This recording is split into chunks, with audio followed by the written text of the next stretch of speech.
Guys, ഇന്ന് നമ്മൾ എന്താണ് മൗത്ത് കെയർ അല്ലെങ്കിൽ കെയർ ഓഫ് മൗത്ത് അതിനെ പറ്റിയാണ് പറയുന്നത്. The condition of the mouth directly affects health. നമ്മുടെ മൗത്തിന്റെ ഏതൊരു കണ്ടീഷൻ ആയാലും അത് നമ്മുടെ ആരോഗ്യത്തെ ബാധിക്കുന്നതാണ്. കാരണം എന്താ? Because mouth is the entrance to both respiratory and the alimentary tract.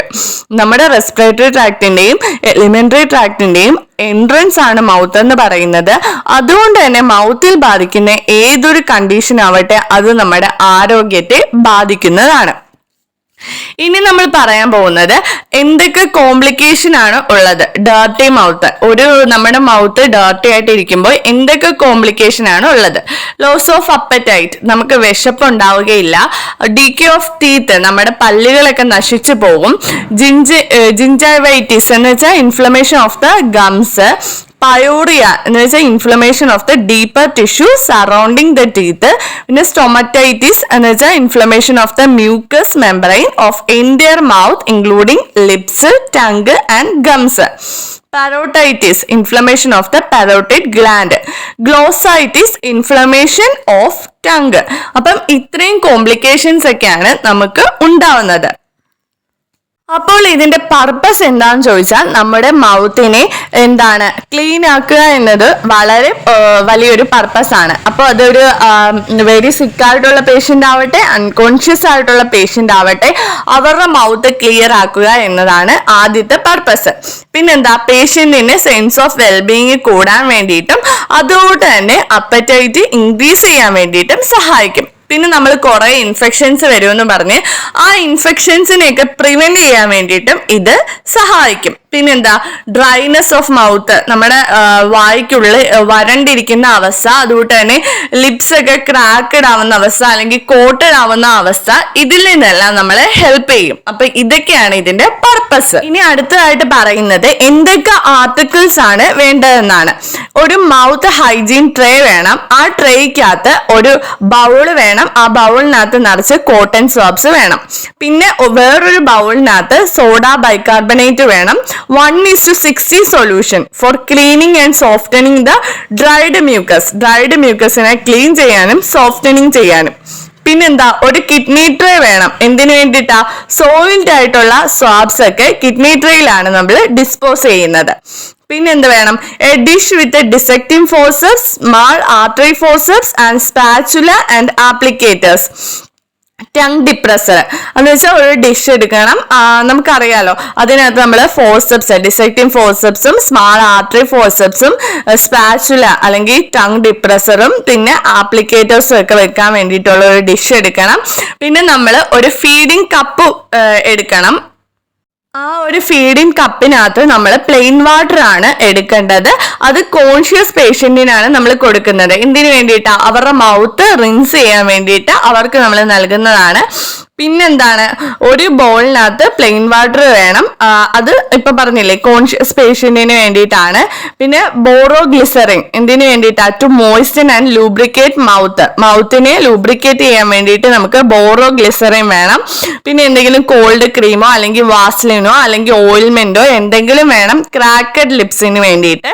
പിന്നെ മൗത്ത് ഗ്യാഗ് നമുക്കറിയാലോ, may be required for the unconscious patient. Unconscious patient ആണെങ്കിൽ നമ്മൾ എന്ത് വേണം? മൗത്ത് ഗ്യാഗ് വേണം. പിന്നെ ഒരു സ്മാൾ മാക്കിൻഡോഷ് വേണം. ആൻഡ് ടവൽ, ഒരു സ്മാൾ മാക്കിൻഡോഷും ടവലും വേണം. എന്തിനു വേണ്ടിയിട്ടാ? പേഷ്യന്റിനെ നമ്മൾ വൃത്തിയാക്കുമ്പോൾ നമ്മൾ പേഷ്യന്റിന്റെ ചെസ്റ്റ് ഏരിയയിൽ നമ്മൾ എന്ത് ചെയ്യും? മാക്കിൻഡോഷ് വിരിച്ചു കൊടുക്കും. അത് കാരണമായിട്ട് പേഷ്യന്റിന്റെ ക്ലോത്ത്സ് ഒക്കെ പ്രൊട്ടക്ട് ചെയ്യാൻ പറ്റും ഈ ഡാർട്ടിൽ നിന്ന്. മനസ്സിലായല്ലോ? ഇനി നമുക്ക് പ്രൊസീജിയറിലേക്ക് പോകാം. Explain to the patient and bring tray to bedside. നമ്മൾ പേഷ്യന്റിന്റെ അടുത്ത് എന്താണ് ചെയ്യാൻ പോകുന്നതെന്ന് പറയണം. അതുകൊണ്ട് തന്നെ നമ്മൾ സെറ്റാക്കി വെച്ച ആ ഒരു ട്രേ ബെഡ് സൈഡിലേക്ക് കൊണ്ടുവരണം. എന്നിട്ട് place small mackintosh and towel under patient chin to protect his clothes. നമ്മൾ പറഞ്ഞില്ലേ, ഒരു മാക്കിൻഡോഷും ടവലും പേഷ്യന്റിന്റെ ചിന്നിന്റെ അടിയിൽ നിന്ന് അങ്ങോട്ട് ഇടണം. എന്തിനു വേണ്ടിയിട്ടാ? ക്ലോത്ത്സ് പ്രൊട്ടക്ട് ചെയ്യാൻ വേണ്ടിയിട്ട്. പിന്നെ നമുക്ക് ടങ് ഡിപ്രസർ ഉപയോഗിച്ച് ഇൻസ്പെക്ട് ദ മൗത്ത്. പേഷ്യന്റിന്റെ മൗത്ത് നമുക്ക് ഇൻസ്പെക്ട് ചെയ്യാം. If the patient is able, patient conscious ആണെങ്കിൽ assist him to set up in bed. ബെഡിൽ ഇരിക്കാൻ വേണ്ടിയിട്ട് സിറ്റപ്പ് ചെയ്യാൻ വേണ്ടിയിട്ട് സഹായിക്കുക. And give him toothbrush, അവരുടെ കയ്യിൽ നമുക്ക് ടൂത്ത് ബ്രഷും പേസ്റ്റും കൊടുക്കാം. And help him to clean his teeth, നമുക്ക് അവരെ സഹായിക്കാം. മനസ്സിലായോ? അത് കഴിഞ്ഞിട്ട് place a kidney dish in front of him to spit. ഇപ്പൊ ഞാൻ കോൺഷ്യസ് ആയിട്ടുള്ള പേഷ്യന്റിന്റെ കാര്യം പറയുന്നത്. അവരെ എണീക്കാൻ നമ്മൾ സഹായിച്ചിട്ട് എണീപ്പിച്ചിരുത്തിയിട്ട് നമുക്ക് ടൂത്ത് ബ്രഷും പേസ്റ്റും അവരുടെ കൈ കൊടുക്കാം. അതുകൊണ്ട് തന്നെ അവർക്ക് തുപ്പാൻ വേണ്ടിയിട്ട് നമുക്ക് കിഡ്നി ട്രേയും ഓഫർ ചെയ്യാം. പിന്നെന്താ, offer water in a feeding cup to rinse the mouth. നമ്മൾ ഫീഡിംഗ് കപ്പിൽ പ്ലെയിൻ വാട്ടർ എടുക്കണം. എന്തിനു വേണ്ടിയിട്ട്? അതും നമ്മൾ കൊടുക്കണം. എന്തിനു വേണ്ടിയിട്ട്? ആ പേഷ്യന്റിന് മൗത്ത് റിൻസ് ചെയ്യാൻ വേണ്ടിയിട്ട്. മനസ്സിലായല്ലോ? അടുത്തത്, give tongue blade to clean the tongue. Tongue cleaner കൊടുക്കണം. എന്തിനു വേണ്ടിയിട്ടാ? പേഷ്യന്റിന്റെ ടങ് ക്ലീൻ ചെയ്യാൻ വേണ്ടിയിട്ട്. Assist in coughing and bringing out sputum followed by rinsing mouth thoroughly. Coughing and bringing sputum, അതിന് വേണ്ടിയിട്ട് നമ്മൾ അസിസ്റ്റ് ചെയ്യാം. അതുകൊണ്ട് തന്നെ എന്താ, റിൻസിങ് ദ മൗത്ത്, വീണ്ടും നമ്മൾ വെള്ളം ഉപയോഗിച്ച് പേഷ്യന്റിന്റെ വാ കഴുകുക. അപ്പൊ ഇത്രയും പറഞ്ഞ കോൺഷ്യസ് പേഷ്യന്റ് ഇത്രേ ഉള്ളൂ.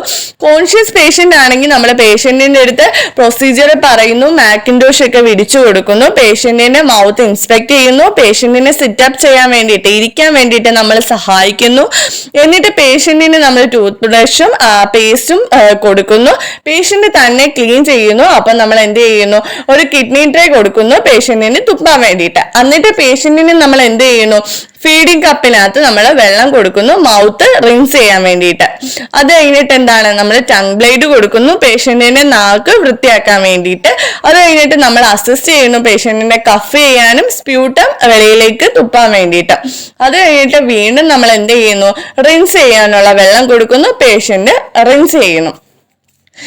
ഇനി പേഷ്യന്റ് ഹെൽപ്ലെസ് ആണെങ്കിൽ പേഷ്യന്റിന്റെ മൗത്ത് നമ്മൾ കോട്ടൺ സോപ്സ്, അതും ലോഷനിൽ മുക്കിയ കോട്ടൺ സോപ്സ് വെച്ച് നമ്മൾ പേഷ്യന്റിന്റെ മൗത്ത് ക്ലീൻ ആക്കണം.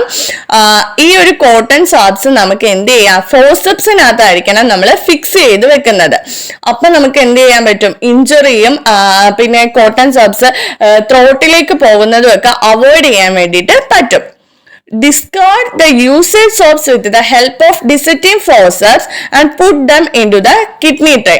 നമ്മൾ യൂസ് ചെയ്തത് ഡിസെക്റ്റിംഗ് ഫോർസെപ്സ് ഉപയോഗിച്ചുകൊണ്ട് അതിനെ ഡിസ്കാർഡ് ചെയ്യണം കിഡ്നി ഡിഷിലേക്ക്. Clean each side of the buccal cavity with a fresh soap. അത് കഴിഞ്ഞിട്ട് എന്താ, ആദ്യമേ നമ്മൾ അവരുടെ കോട്ടൺ സോപ്സ് കൊണ്ട് അവരുടെ മൗത്ത് മൊത്തം ക്ലീൻ ചെയ്ത് ആ ഒരു കോട്ടൺ നമ്മൾ ഡിസ്കാർഡ് ചെയ്തു കിഡ്നി ട്രേയിലേക്ക്. അത് കഴിഞ്ഞിട്ട് എന്താണ് ചെയ്തത്? അവരുടെ ബക്കൽ ക്യാവിറ്റിയിലെ ഈച്ച് സൈഡും നമ്മൾ ഫ്രഷ് ആയിട്ടുള്ള ഒരു കോട്ടൺ സോപ്പ് ഉപയോഗിച്ചുകൊണ്ട് നമ്മൾ ക്ലീൻ ചെയ്യും. അതും ലോഷനിൽ ഡിപ്പ് ചെയ്തതാണ്. പിന്നെന്താ, അൺകോൺഷ്യസ് ആയതുകൊണ്ട് നമ്മൾ എന്ത് ചെയ്യും? Clean mouth with plain moist swabs. വീണ്ടും പ്ലെയിൻ ആയിട്ടുള്ള മോയ്സ്റ്റ് സോപ്സ് എടുത്തിട്ട് നമ്മൾ എന്ത് ചെയ്യും? ക്ലീൻ ചെയ്യും. Apply appropriate lubricant. അത് കഴിഞ്ഞിട്ട് അപ്രോപ്രിയേറ്റ് ആയിട്ടുള്ള ലൂബ്രിക്കന്റ് നമ്മൾ ലിപ്സിലും ടങ്ങിലും ഒക്കെ ഇട്ട് കൊടുക്കും. അത് കഴിഞ്ഞിട്ട് എന്താ, wipe face with the towel ഉപയോഗിച്ചുകൊണ്ട് നമ്മൾ ഫേസ് ഒക്കെ വൈപ്പ് ചെയ്യും. റിമൂവ് ദ മാക്കിൻഡോഷ്, നമ്മൾ മാക്കിൻഡോഷ് ഒക്കെ ഇട്ടിട്ടുണ്ട്, അത് നമ്മൾ റിമൂവ് ചെയ്യുന്നു. അത് കഴിഞ്ഞിട്ട് പേഷ്യന്റിനെ നമ്മൾ കംഫർട്ടബിൾ ആയിട്ട് ഇരുത്തുന്നു. ഇതാണ് ഒരു അൺകോൺഷ്യസ് പേഷ്യന്റ് ആണെങ്കിലും പേഷ്യന്റിന്റെ അടുത്ത് നമ്മൾ പേഷ്യന്റിനെ കംഫർട്ടബിൾ ആയിട്ട് ഇരുത്തി പേഷ്യന്റിനെ മാക്കിൻഡോഷ് ഒക്കെ വിരിച്ചിട്ട് നമ്മൾ എന്ത് ചെയ്യും? കോട്ടൺ സ്വാബ്, ഒരു ലോഷന് മുക്കിയ കോട്ടൺ സ്വാബ് എടുത്തിട്ട് അവരുടെ മൗത്ത് ആദ്യമേ ക്ലീൻ ചെയ്യും. അത് ഡിസെക്റ്റിംഗ് ഫോർസെപ്സ് വഴി കിഡ്നി ട്രേയിലേക്ക് ഇടുന്നു. അത് കഴിഞ്ഞിട്ട് നമ്മൾ എന്ത് ചെയ്യുന്നു? അടുത്ത ഒരു ഫ്രഷ് ആയിട്ടുള്ള കോട്ടൺ സ്വാബ് ലോഷന് മുക്കിയത് എടുത്തിട്ട് അവരുടെ ബക്കൽ ക്യാവിറ്റി ഈച്ച് സൈഡ് നമ്മൾ എന്ത് ചെയ്യുന്നു? വൃത്തിയാക്കുന്നു. അത് കഴിഞ്ഞിട്ട് നമ്മൾ എന്താണ്? പ്ലെയിൻ ആയിട്ടുള്ള ഒരു മോയ്സ്റ്റ് കോട്ടൺ എടുത്തിട്ട് ഫുള്ള് ക്ലീൻ ചെയ്യുന്നു. അത് കഴിഞ്ഞിട്ട് എന്തെങ്കിലും ലൂബ്രിക്കന്റ് ഉണ്ടെങ്കിൽ നമ്മൾ അത് അപ്ലൈ ചെയ്ത് കൊടുക്കുന്നു. അത് കഴിഞ്ഞിട്ട് നമ്മൾ എന്ത് ചെയ്യുന്നു? പേഷ്യന്റിന്റെ ഫേസ് ഒക്കെ നമ്മൾ വൈപ്പ് ചെയ്ത് കൊടുക്കുന്നു. എന്നിട്ട് നമ്മൾ വിരിച്ചിരുന്ന മാക്കിൻഡോഷ് എല്ലാം നമ്മൾ റിമൂവ് ചെയ്തിട്ട് നമ്മൾ ആർട്ടിക്കിൾസ് എല്ലാം പ്രോപ്പർ ആയിട്ട് എന്ത് ചെയ്യുന്നു? റീപ്ലേസ് ചെയ്യുന്നു. ഇതാണ് മൗത്ത് കെയർ.